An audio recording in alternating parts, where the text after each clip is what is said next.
શું તમે Indian stock માર્કેટમાં લોસ કરીને થાકી ગયા છો અને તમારે યુએસ સ્ટોક માર્કેટમાં ઇન્વેસ્ટ કરવું છે, એમાં પણ તમારે લોસ કરવો છે, તો તમારા બધા માટે હવે ખુશ ખબર છે. હવે તમે ઇન્ડિયાના જે બ્રોકર છે, ટોપ broker Angel one, ઝરોધા, grove, Upstox, એ ચારેય બ્રોકર થ્રુ તમે યુએસના સ્ટોક માર્કેટમાં ઇન્વેસ્ટ કરી શકો છો. ગૂગલ, એનવીડિયા, ટેસ્લા જેવા સ્ટોકમાં તમે ઇન્વેસ્ટ કરી શકો છો.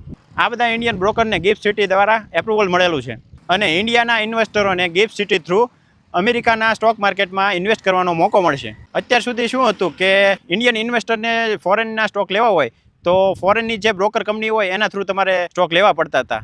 એ બધી પ્રોસેસમાં ઘણા બધા ડોક્યુમેન્ટ અને ઘણી બધી મગજમારી થતી હતી. અને હવે ઇન્ડિયન ઇન્વેસ્ટર સીધું એન્જલ વન, ઝરોધા, અપસ્ટોક ખોલીને સીધા યુએસના સ્ટોક માર્કેટમાં ઇન્વેસ્ટ કરી શકશે.